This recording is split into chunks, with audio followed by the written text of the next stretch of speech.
دكتور الشبكي ناخد مجموعه من الاتصالات الحقيقه منتظره منذ فتره. مهندس طارق من القاهره، مساء الخير، اتفضل. خير، ازي حضرتك؟ اهلا. الحمد لله. معلش انا مش هطول، بس عايز اقول لحضرتك كذا نقطه. يعني في دلوقتي بالنسبه احنا في اجيال مختلفه. الجيل اللي بيحكم البلد ده جيل طريقه التفاهم بتاعته، طريقه فهمه للمواضيع مختلفه تماما عن الشباب الصغير اللي طالع قام بالثوره. الشباب سريع جدا في رد فعله، مستبيع خالص، لانه احنا ولادنا حتى في البيت بيبقوا بنفس الاسلوب. ما هماش يعني هو معتقد ان هو فهم كل حاجه في الدنيا، وشايف غلط، وشايف ان القدوه اللي قدامه مش سليمه، وبالتالي هو مش قابل اي حاجه من القدوه اللي هي اصلا شايفها بايظه. نقطه تانية مهمه لو سمحت للبلد، انا شايفها ممكن تولع يعني. دلوقتي احنا عندنا البهوات اللي في السجن دول مش هم بس العصابه الكبيره اللي بتحكم البلد. وعايز اقول لك ان المجلس العسكري او وزير الداخليه او رئيس الوزراء ممكن الناس دي تكون كويسه جدا وغلابه وما لهمش اي علاقه بالقصه، بس في ناس اقوى منهم محطوطين ماسكين مقدرات البلد وماسكين اسلحه البلد وماسكين بلاوي، وممكن يعملوا اغتيالات للشخصيات دي بمنتهى السهوله. والشخصيات دي فاهمه انها ممكن تتصفى في اي لحظه لو غلطت في الاشخاص ديت اللي هي تبع العصابه الاساسيه. وبالتالي هم نفسهم احنا مش مقدرين الموقف اللي هم محطوطين فيه. هو لو جه تاني يوم عمل اي رد فعل ممكن تاني يوم ولاده يتقتلوا، ممكن عيلته تتقتل، ممكن يدفني. فلازم نلاحظ ان لازم كلنا نتكاتف، لازم كشعب مصر نتكاتف لازاله هؤلاء الفاسدين اللي هم مش بس في الشرطه، في الشرطه وفي القضاء وفي الجيش وفي كل مكان. طيب يعني حضرتك شايف ازاي ممكن يكون التكاتف لازاحه هؤلاء الفاسدين، وازاحتهم مسؤوليه مين؟ مسؤوليه الشعب كله. بصي حضرتك، احنا دلوقتي كلنا لازم نعرف حاجه، ممكن يكون المشير ده من احسن الناس، بس ما يقدر لو اي حد اتحط في مكانه مش هيعرف يتكتف، هيتكتف من اول لاخر. احنا النهارده لازم نعرف ان الناس، انا متوقع ان هم هيحطوا الجريمه المخططه اللي اتعملت في النادي هناك ديت، اللي اتعملت في بورسعيد دي.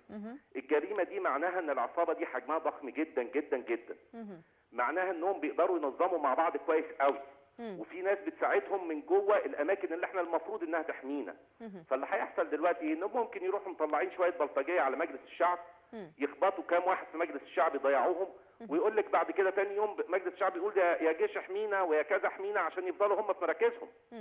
الخطط بتساق، احنا لازم نبقى ضد ده، لازم تصفيه وتطهير لكل الناس اللي هي بقالها سنين طويله في اماكنها. تمام، تصفيه وتطهير لكل الناس. هل ترى يعني طلب حضرتك مختلف كتير عن طلب شباب الثوره اللي بيطالبوا بالتصفيه وبالتطهير الحقيقي اللي لم يتحقق خلال عام؟ بس حضرتك مش التطهير بس في الداخليه مش بس كفايه، لان في عصابات بره الداخليه. متفقه مع حضرتك، يعني التطهير بشكل عام في كل المؤسسات التي يلزمها التطهير.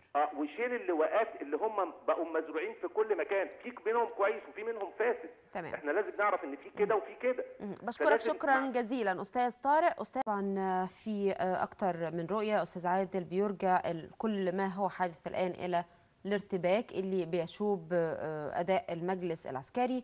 مهندس طارق بيتكلم على اختلاف كبير جدا ما بين اجيال، جيل بيفكر بطريقه وبيتعامل بطريقه، وجيل اخر يعني اكبر سنا يعتمد على طرق لا يفهمها الجيل الاخر. هو متخوف وشايف انه البلد ممكن تولع، وشايف انه البهوات بحسب تعبيره البهوات اللي في السجن بيديروا الامور وكل هذه المؤامرات مع بعض المسؤولين اللي في ايديهم مقدرات البلد. ممكن ما يكونوش في وزارات، ممكن ما يكونوش اعضاء في المجلس العسكري، ويرى انهم من الممكن ان يكونوا مظلومين تماما. وبالتالي مهم جدا ان احنا نتكاتف حتى نعبر هذه الازمه.